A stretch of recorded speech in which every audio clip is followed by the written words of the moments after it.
उसके बाद जो मैं बता रहा था प्रहलाद की शिक्षा के बारे में, फिर 1 साल बाद फिर गुरुकुल में भेजा गया करी अच्छा विद्या पढ़ाना, जो अच्छा नज़र में रखना।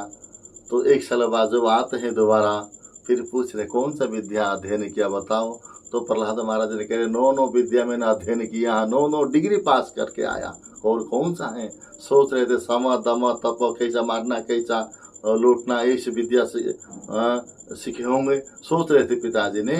लेकिन प्रहलाद महाराज ने कहा अरे नहीं, श्रवणं कीर्तनं विष्णु स्वरणं पाद सेवनं अर्चनं वंदनं दास्यं सख्यमात्म निवेदनम। भगवान का श्रवण करना चाहिए, भगवान का कृष्ण कीर्तन करना चाहिए, भगवान का नाम को स्मरण करना चाहिए, अर्चन करना चाहिए, वंदन करना चाहिए और प्रणाम करना चाहिए। 9 भक्ति मैंने सीख के दिखाया। जो सुना फिर जो